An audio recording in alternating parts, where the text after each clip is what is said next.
Hello students, welcome back to AKT biology.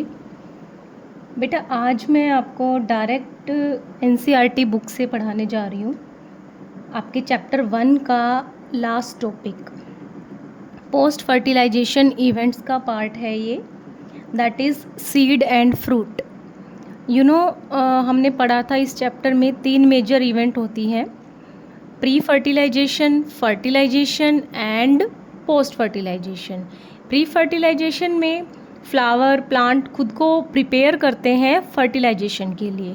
Fertilisation में actually fertilisation होता है angiosperm में, that is double fertilization. Post fertilization में fertilization के बाद क्या चेंजेस आते हैं, क्या प्रोडक्ट बनते हैं, एंड प्रोडक्ट ऑफ फर्टिलाइजेशन, वो सब आपका पोस्ट फर्टिलाइजेशन में आएगा। तो पोस्ट फर्टिलाइजेशन में मैं आपको endosperm formation, embryo formation of monocot and dicot, वो सब मैं करा चुकी हूँ। इस चैप्टर का लास्ट टॉपिक है सीड एंड फ्रूट। इसके बारे में मैं आपको आज डायरेक्ट एनसीईआरटी से थोड़ा पढ़ाने जा रही हूँ। आई होप आपको समझ आएगा। Seed in angiosperm, the seed is the final product of sexual reproduction. Obviously जब एंजियोस्पर्म में हायर प्लांट्स में फर्टिलाइजेशन हो जाता है, सेक्सुअल रिप्रोडक्शन के बाद फाइनल प्रोडक्ट आपका सीड बनता है और फ्रूट बनता है, राइट।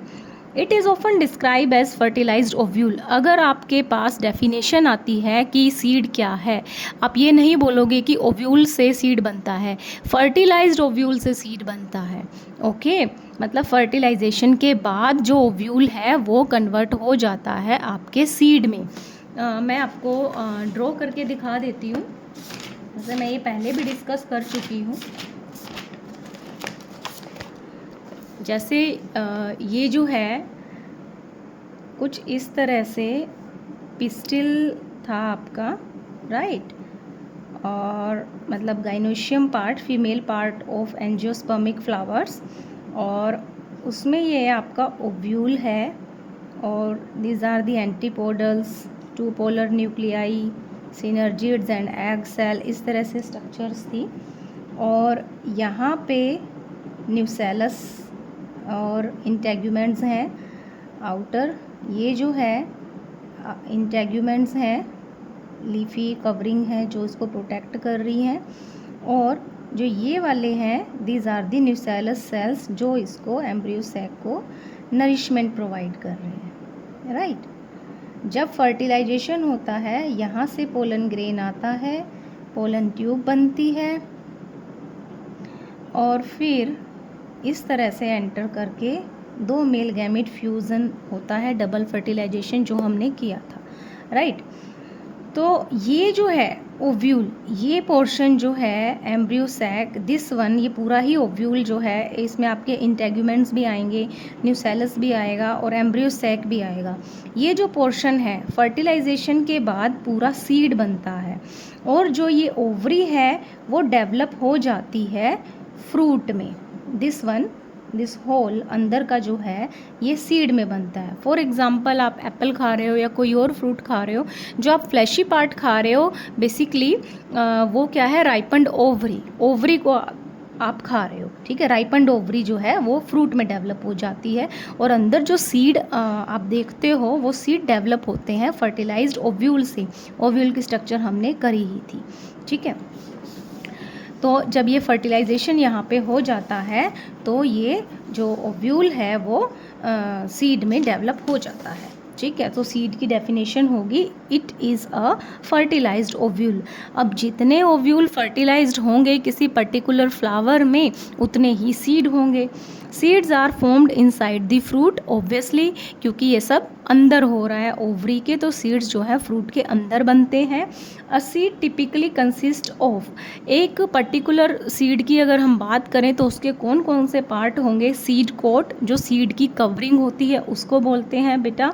देन कोटिलिडन, कोटिलिडन मैंने आपको कराया था, फर्स्ट एम्ब्रियोनिक लीफ होते हैं। फॉर एग्जांपल जैसे ये मेरे पास एक चना है, ये जो इसकी ब्राउन कलर की लेयर आप देख रहे हो, दिस वन, ये जो है सीड कोट है, ठीक है। और इसको जब आप ब्रेक करोगे ये 2 पार्ट में पोर्शन अलग हो जाएगा। फ्लैशी जिसमें न्यूट्रिशियस फूड स्टोर होता है कोटिलिडन में, वो इसके कोटिलिडन है।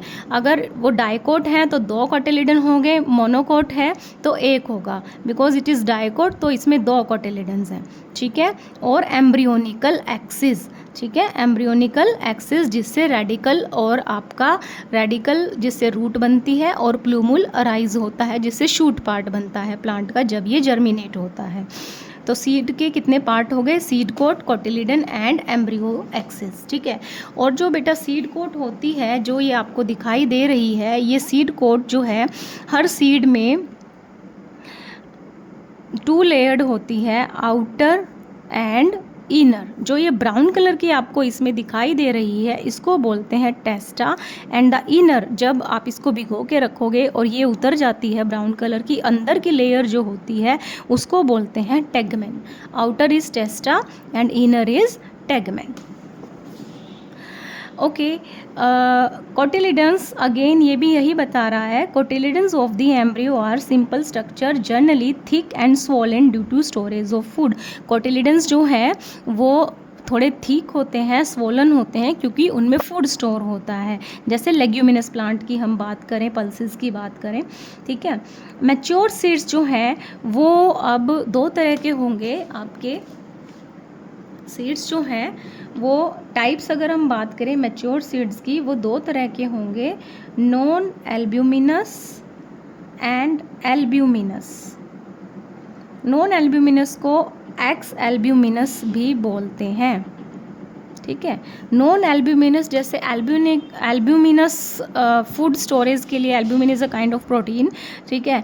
तो जिन सीड्स में आपके एंडोस्पर्म बिल्कुल भी रिमेंड नहीं रहता, मैचुरेशन के बाद एंडोस्पर्म बिल्कुल कंज्यूम हो जाता है, पूरा ख़त्म हो जाता है, उन सीड्स को आप बोलोगे नॉन एल्ब्यूमिनस सीड्स या एक्स एल्ब्यूमिनस सीड, क्योंकि एंडोस्पर्म उन्होंने अपनी डेवलपमेंट के टाइम पूरा कंज्यूम कर लिया है। और इसके एग्जाम्पल है पी, ग्राउंड नट, जो मूंगफली आप खाते हो, वो नॉन एल्ब्यूमिनस या एक्स एल्ब्यूमिनस सीड्स हैं, because endosperm completely consume by the developing embryo, ठीक है। और एल्ब्यूमिनस सीड्स वो होते हैं जिनमें एंडोस्पर्म जो है मैचुरेशन के बाद भी इवन परसिस्टेंट रहता है, रिमेनिंग रहता है। उसके एग्जाम्पल्स जैसे कैस्टर हो गया, सनफ्लावर हो गया, ओके। तो सीड्स जो हैं वो नॉन एल्ब्यूमिनस या एक्स एल्ब्यूमिनस भी बोलते हैं, नॉन एल्ब्यूमिनस को ही। और दूसरा टाइप है albuminous. Non albuminous seeds have no residual endosperm as it is completely consume during embryo development. Embryonic development के टाइम एंडोस्पर्म पूरा कंज्यूम हो जाता है नॉन एल्ब्यूमिनस या एक्स एल्ब्यूमिनस सीड्स में। इसका एग्जाम्पल है पी एंड ग्राउंड नट। और albuminous seeds retain a part of endosperm as it is not completely used up during embryo development। इनमें एम्ब्रियोनिक डेवलपमेंट में पूरा जो एंडोस्पर्म है वो कंज्यूम नहीं होता है, कुछ ना कुछ रिमेनिंग रह जाता है। उसके एग्जाम्पल है वीट, मेज, बार्ले, कैस्टर एंड सनफ्लावर, ठीक है। ये तो हमने कर लिया एंडोस्पर्म के बेस पे सीड्स के, मैच्योर सीड्स के type, non albuminous and albuminous. Occasionally in some seeds such as black pepper and beet, काली मिर्च जो होती है, और जो काली मिर्च एंड चुकंदर, बीट रूट जो आपको पता है, उनमें क्या है, remnants of nucellus are also persistent. This residual persistent nucellus is the perisperm. Nucellus हमने स्ट्रक्चर की थी, राइट। ये जो है आपका पूरा ओव्यूल है, दिस इज एम्ब्रियो सैक। यहाँ पे क्या है, ये जो इंटेग्यूमेंट्स हैं हमने स्ट्रक्चर की थी, राइट। इंटेग्यूमेंट्स जो हैं वो सीड कोट बनाते हैं, ठीक है, क्योंकि ये पूरा सीड बनेगा। ये जो इंटेग्यूमेंट्स से होते हैं एक्चुअली सीड कोट इन्हीं की बनती है। और ये जो इनर की लेयर है, अंदर इंटेग्यूमेंट्स के जस्ट अंदर जो सेल्स की ये लेयर है, ये आपकी न्यूसेलस थी जब हमने स्ट्रक्चर की थी। न्यूसेलस इसको न्यूट्रिशन दे रही थी। वैसे तो न्यूसेलस कंप्लीटली कंज्यूम हो जाता है, लेकिन कुछ प्लांट्स में लाइक ब्लैक पेपर में, बीट रूट में, कॉफ़ी में न्यूसेलस का भी कुछ पार्ट रिमेनिंग रह जाता है।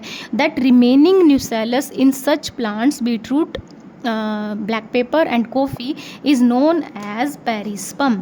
पेरिस्पर्म न्यूसेलस का जो रेमनेंट है, रेजिडुअल पार्ट है, okay. Integuments of the ovule harden as tough protective seed coat. The micropyle remain as a small pore in the seed coat. ये जो इंटेग्यूमेंट्स हैं ये हार्ड मैच्योर हो जाता है जब सीड, ये हार्ड हो जाते हैं और सीड कोट बनाते हैं. और यहाँ पे माइक्रोपाइलर एंड था, वो क्या बनाएगा, वहाँ का जो आपका एक छेद की तरह, एक पोर की तरह रह जाएगा सीड कोट के अंदर. जैसे फॉर एग्जांपल मैं आपको ये दिखाती हूँ, डाइकोट सीड. यहाँ पे ये जो आपको दिख रहा है, दिस वन इज़ माइक्रोपाइल. ये माइक्रोपाइल जो है एक छेद की तरह रह जाता है. एंड इस ओपनिंग जो बाद में काम आता है, यहाँ पे आपका हाइलम रीजन से भी अटैच होता है ना सीड. ओव्यूल जो है हाइलम से अटैच होता है माइक्रोपाइलर रीजन पे, फ्यूनिकल से. दैट रीजन जो फ्यूनिकल और तुम्हारे ओव्यूल को जो जोड़ रहा था वो क्या था, हाइलम और माइक्रोपाइलर रीजन मिलके एक स्मॉल पोर जो है वो छोड़ देते हैं सीड की कोट पे. और ये पोर वेरी इंपॉर्टेंट रोल प्ले करता है क्योंकि सीड अभी अपनी डोरमेंट स्टेज में है, इनएक्टिव हो गया है. लेकिन जैसे ही इसको सूटेबल कंडीशन मिलेगी, appropriate moisture, temperature, water content, तो वो जो है वो यहीं से अंदर जाता है और जो है सीड फिर जर्मिनेट हो सकता है. ठीक है, स्वोलन हो जाएगा. दिस इज़ द माइक्रोपाइलर पोर, या हाइलम एंड माइक्रोपाइलर का जंक्शन भी हो सकता है ये. This one micropyle remain as a small pore in the seed coat. This facilitate the entry of oxygen and water into the seed during germination. इसी पोर से ही oxygen और वाटर जो है जर्मिनेशन के लिए अंदर जाते हैं. As seed mature, the water content is reduced and seed become relatively dry, that is 10 to 15% moisture by mass. देख, जैसे आपको मेरे हैंड में दिख रहा है, ये ड्राई सीड है. ठीक है, इसका वाटर कंटेंट काफ़ी रिड्यूस हो चुका है. जैसे जैसे मैच्योरिटी पे जाता है सीड जो है उसका डिहाइड्रेशन हो जाता है, वाटर कंटेंट जो है वो कम हो जाता है. The general metabolic activity of the embryo slow down. Embryo कहाँ है, एम्ब्रियो यहाँ पे बनता है ना, आपको पता है, यहाँ पे सीड में. तो ये जो है यहाँ पे इसकी मेटाबॉलिक एक्टिविटी भी है वो स्लो डाउन हो जाती है क्योंकि डिहाइड्रेशन हो जाती है. और सीड के अंदर जो एम्ब्रियो है that may enter a stage of inactivity. सारी मेटाबॉलिक एक्टिविटी रुक जाती है तो उसको हम कहेंगे कि embryo enter a stage of inactivity, जिसको हम बोलते हैं डोरमेंसी. अब ये जो सीड है ये अपनी डोरमेंट स्टेज में है. जैसे ही मैं इसको पानी के अंदर डालूंगी उसी तरह से ये जो है जर्मिनेट हो जाएगा, इसमें पानी चला जाएगा अंदर, ऑक्सीजन और सब कुछ, तो ये बड़ा हो जाएगा, साइज़ में स्वलन हो जाएगा. अभी ये डोरमेंट स्टेज में है. If favourable conditions are available, वही जो मैं बोल रही हूँ, अगर इसको फेवरेबल कंडीशन मिलेगी, एडिक्वेट मॉइस्चर, ऑक्सीजन और सूटेबल टेम्परेचर मिलने पे they will germinate. Okay. As ovule mature into the seed, आपको पता है कि हमने अभी बोला कि ओव्यूल से सीड बनता है, उसी तरह ओवरी से बनता है fruit. Ovary develop into a fruit. The transformation of ovule into seed and ovary into fruit proceed simultaneously. मतलब यहाँ अगर अंदर सीड बन रहा है और बाहर जो है ओवरी वो राइपन हो रही है धीरे धीरे फ्रूट में, साथ में होती है ये दोनों processes. The wall of the ovary develop into wall of fruit called pericarp. और जो ओवरी की वॉल जो फ्रूट की वॉल बनाती है, this wall is known as pericarp. Don't confuse between pericarp and perisperm. Perisperm कुछ सीड्स में nucellus का रिमेनिंग पोर्शन होता है and pericarp is the wall of fruit और वॉल ऑफ ओवरी. ठीक है.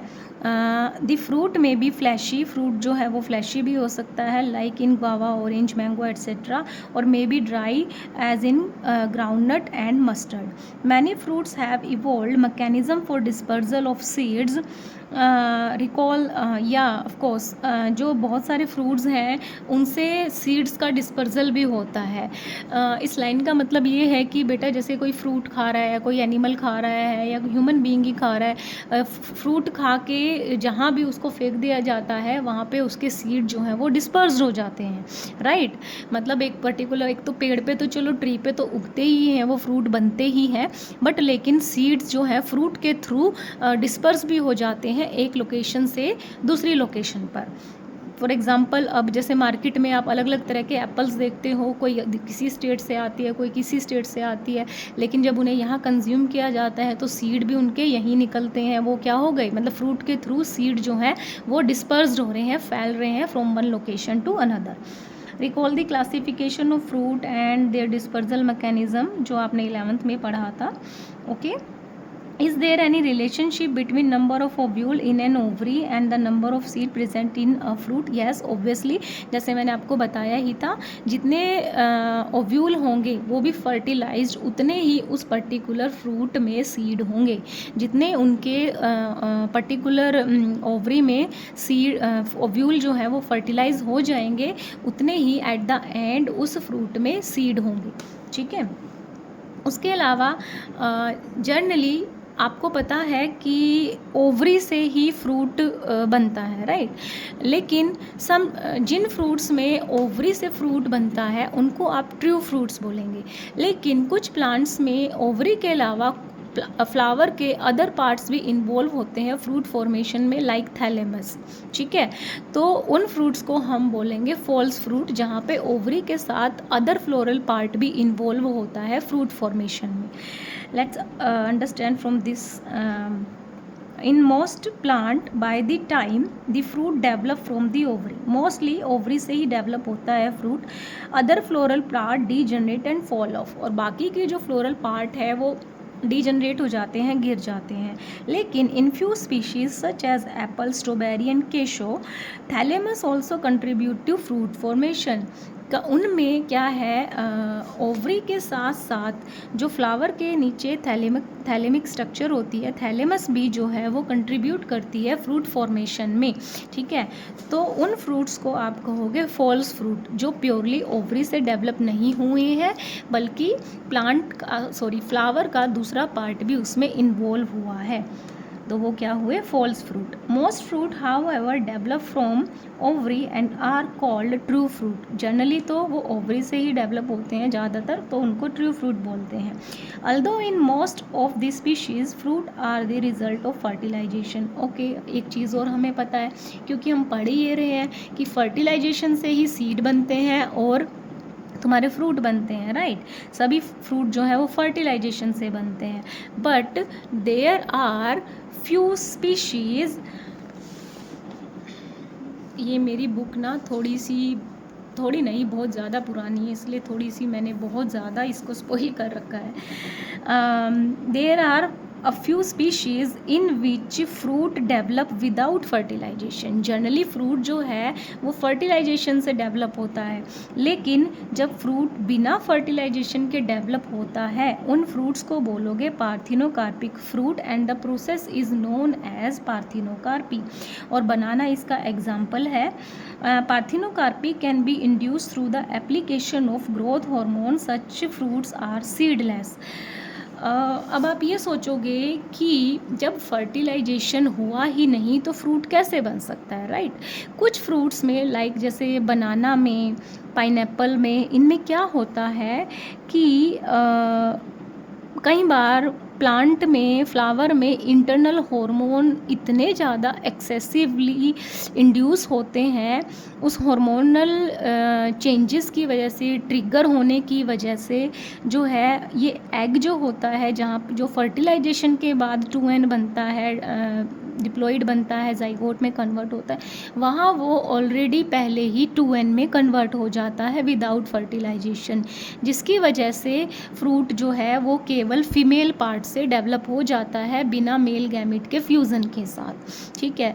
और ये उस बनाना इसका एग्जाम्पल है। इसमें हार्मोन वगैरह इंड्यूस करवा के भी बनाना में ये करवाया जाता है, और बिकॉज़ यहाँ फर्टिलाइजेशन तो हुआ ही नहीं, ओव्यूल डेवलप होता है सीड में फर्टिलाइजेशन के बाद, राइट। तो इसीलिए यहाँ पे जो सीड, जो फ्रूट बनेंगे वो बिना फर्टिलाइजेशन के हैं, तो सच फ्रूट्स आर सीडलेस। अब आप कहोगे बनाना में वो जो ब्लैक कलर के स्पॉट्स आपको दिखाई देते हैं वो सीड्स हैं, नहीं, वो सीड्स नहीं है, वो रूडिमेंट्री सीड्स आप इनको बोलोगे, या फिर आप बोलोगे कि they are just black spots, ठीक है, नॉन फंक्शनल सीड आप उनको बोल सकते हो, ठीक है, but they are not fertilized ovule वाले सीड, ठीक है।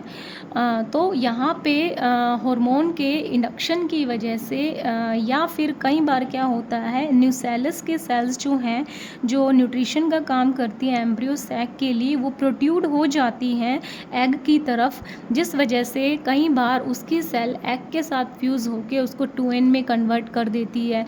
It can be one of the reason, ठीक है। तो such fruits are known as parthenocarpic fruit, जो सिर्फ जो है फीमेल पार्ट से ही डेवलप होते हैं, मेल गैमेट इसमें इन्वॉल्व नहीं होता।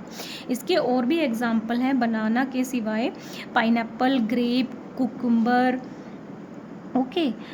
अब हम सीड्स की बात करते हैं थोड़ा। Seeds offer several advantage to angiosperms. Seeds से एंजियोस्पर्म को बहुत ज़्यादा फ़ायदे होते हैं। Firstly, since reproductive processes such as pollination, fertilisation are independent of water, seed formation is more dependable.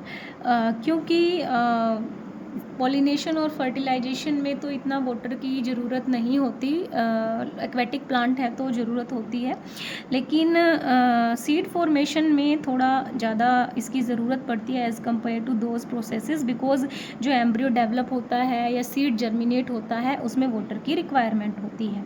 Also, seeds have better adaptive strategies for dispersal to new habitat and help the species to colonise in other areas.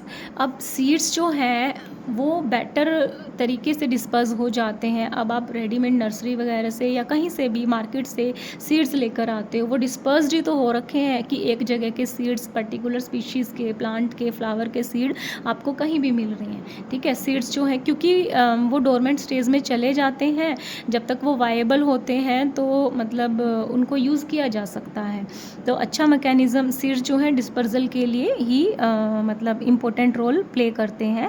As they have sufficient food reserve, young seedling are nourished until they are capable of photosynthesis on their own।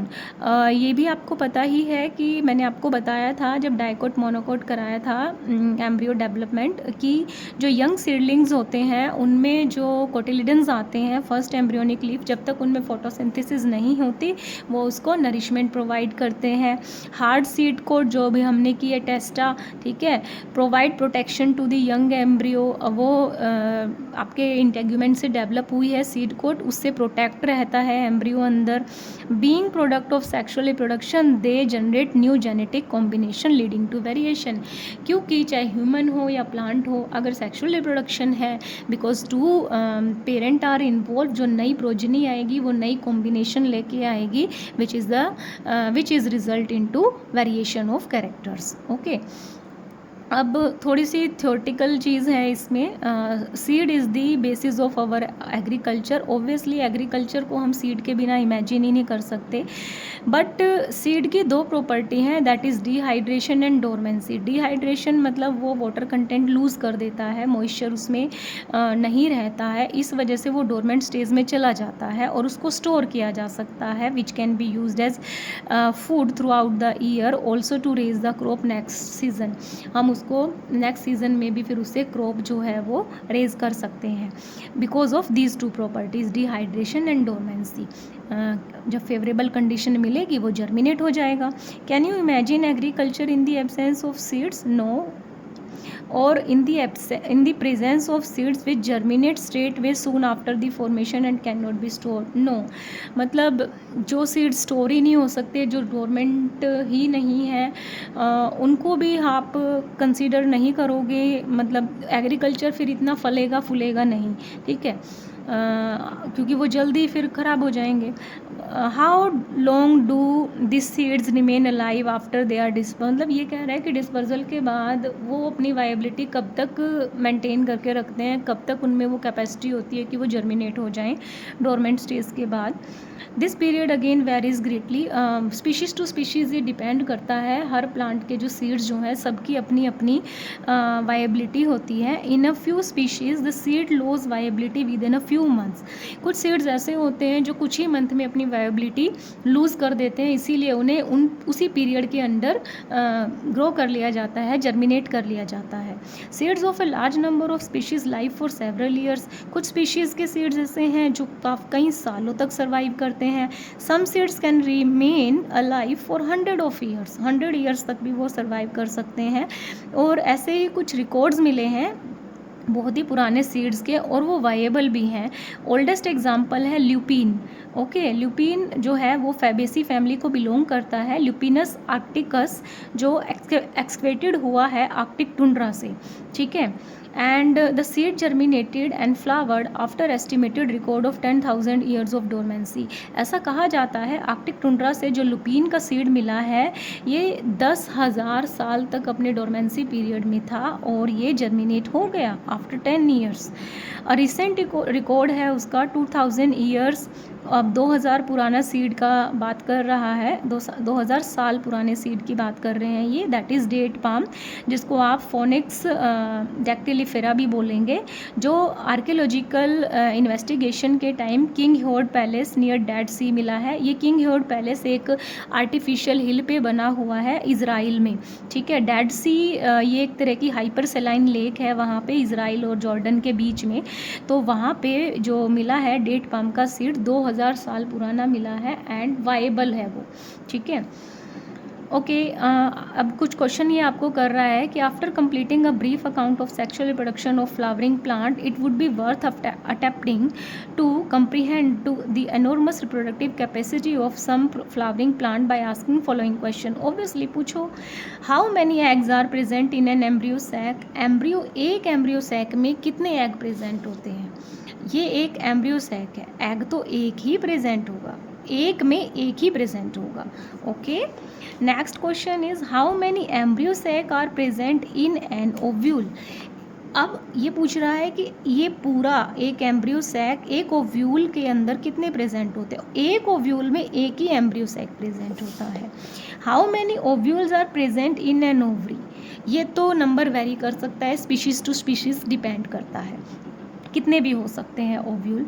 How many ovaries are present in a typical flower, वो भी very करता है, कितनी भी हो सकती है. How many flower can be present on a tree, so many. Flower कितने भी हो सकते हैं. Okay.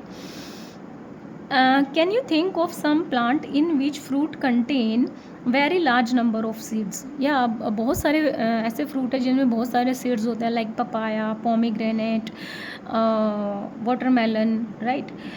Orchid fruits are one such category. और ऑर्किड फ्रूट्स जो हैं आपको पता है उनमें बहुत सारे सीड्स होते हैं. ठीक है. और उसका एग्जांपल है ड्रैगन फ्रूट. और इतने बहुत छोटे होते हैं, आपने ड्रैगन फ्रूट को काटा होगा, खाया होगा ऑब्वियसली. उसमें बहुत बिल्कुल तिल की तरह छोटे दाने वाले सीड्स होते हैं, ब्लैक कलर के. थाउजेंड्स ऑफ सीड्स होते हैं, बहुत ही टाइनी होते हैं.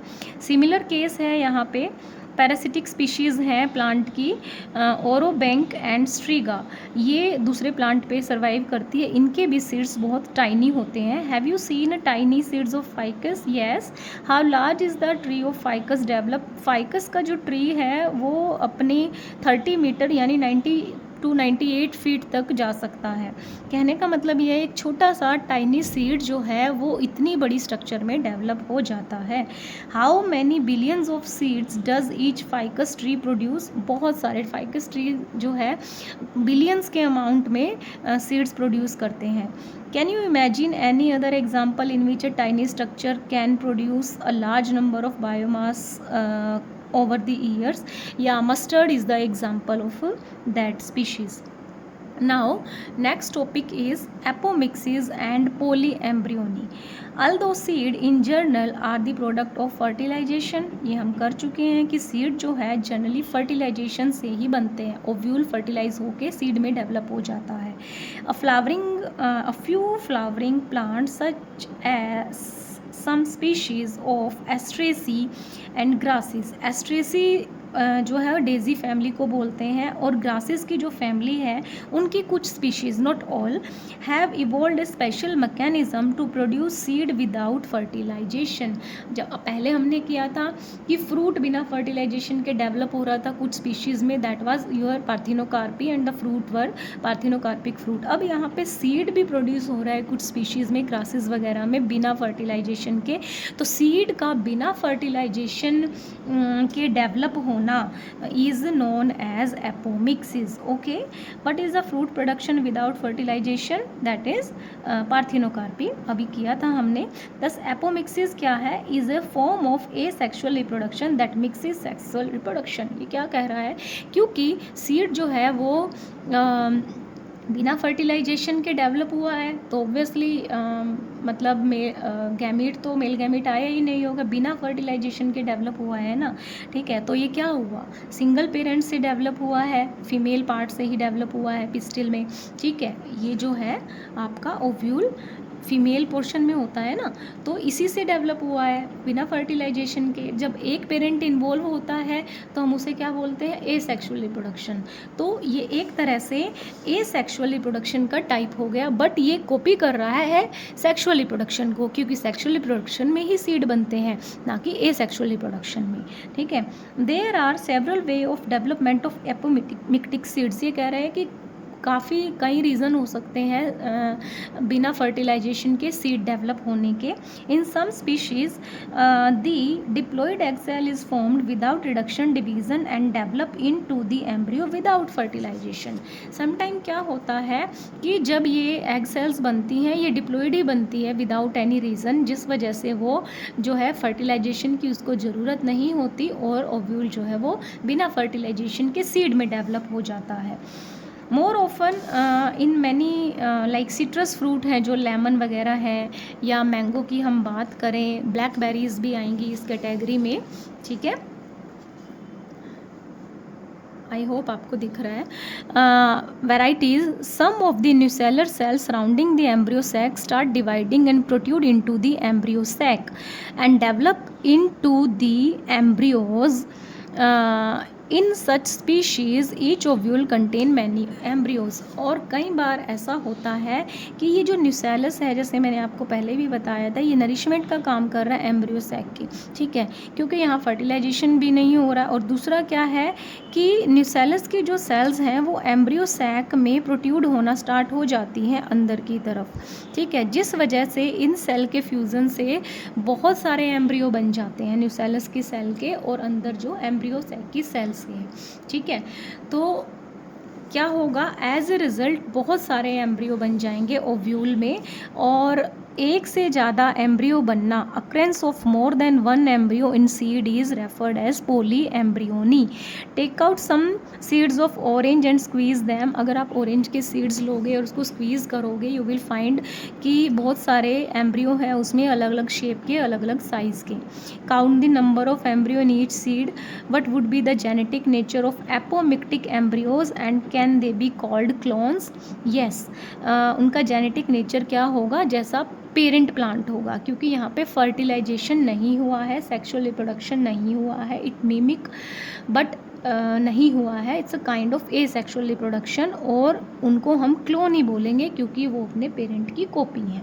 तो एपोमिक्टिक सीड कैसे बन सकते हैं, या तो न्यूसेलस की सेल प्रोट्रूड हो जाती है, अंदर बहुत सारे एम्ब्रियो बनाती है, पोली एम्ब्रियोजेनी भी हो जाएगी, पोली एम्ब्रियोनी हो जाएगी, क्योंकि जनरली तो एक ओव्यूल में आपके एक ही आपका एम्ब्रियो बनता है, लेकिन एपोमिक्टिक सीड्स के होने की वजह से पोली एम्ब्रियोनी हो जाती है. और कई बार जो एग है आपका, उसमें रिडक्शन डिवीज़न ना होने की वजह से, विदाउट मतलब प्रॉपर रीज़न तो इसका भी नॉन नहीं है, वो एग सेल डिप्लॉयड होती है, जिससे वो फिर बिना फर्टिलाइजेशन के ही ओव्यूल सीड में डेवलप हो जाता है. अब एक ये पैराग्राफ जो दे रखा है वो हाइब्रिड सीड्स के बारे में दे रखा है और इस पे जनरली क्वेश्चन पूछ लिया जाता है। Hybrid variety of several of our food and vegetable crop are being extensively cultivated. आप मार्केट जाते होगे, हर फ्रूट की या वेजिटेबल्स की जो है सेल्समैन होते हैं जो भी, वो क्या कहते हैं कि ये इसकी हाइब्रिड वैरायटी है, राइट। फॉर एग्जांपल क्यूकम्बर की अगर मैं बात करूँ, या और भी एप्पल की भी हाइब्रिड वैरायटी आती हैं जो आर्टिफिशियल हाइब्रिडाइजेशन से हाइब्रिड करके बनाई जाती हैं, ठीक है। अब आजकल ये बहुत ही कॉमन है। Cultivation of hybrid had tremendously increase productivity, और इससे क्या है, प्रोडक्टिविटी भी बढ़ी है। One of the problem of hybrid is that hybrid seeds have to be produce every year. ये क्वेश्चन आ जाता है कि why hybrid seeds have to be produce every year. ये कह रहे हैं कि हाइब्रिड सीड्स हमें ना हर बार प्रोड्यूस करने पड़ते हैं, हर साल जब उसकी फसल अगर हमें ग्रो करना है, उसको जर्मिनेट करना है, तो हर बार वो नए प्रोड्यूस करने पड़ते हैं। जनरली हम तो क्या करते हैं, किसी भी जो भी हमें क्रॉप उगानी होती है उसके सीड को स्टोर करके रख लेते हैं, अगले साल उसको जर्मिनेट कर लेते हैं। बट हाइब्रिड के जो है वो हर बार हाइब्रिड डेवलप करनी पड़ती है, ठीक है। इसका रीज़न क्या है, ये है, आप जेनेटिक्स में आप पढ़ोगे कि हाइब्रिड में क्या होगा, सेग्रीगेशन ऑफ कैरेक्टर्स होगा, सेग्रीगेशन ऑफ जीन्स होगा, ठीक है, जिस वजह से वो जो हाइब्रिड वैरायटी है वो नहीं रहती जो हम उसको पहले डेवलप कर चुके थे, वो चेंज आ जाता है उसमें। इसीलिए हर बार जो है हाइब्रिड वैरायटी नई डेवलप करनी पड़ती है। If the seeds collecting from hybrid are sown and plants in the progeny will segregate and do not maintain the hybrid character. इसका आंसर ये है, ठीक है। अगर उनको ग्रो किया जाएगा तो सेग्रीगेशन होगा प्रोजेनी में कैरेक्टर्स का, जीन्स का, जिससे उससे कैरेक्टर जो है वो हाइब्रिड जो हम चाहते थे वो मेंटेन नहीं रहेंगे।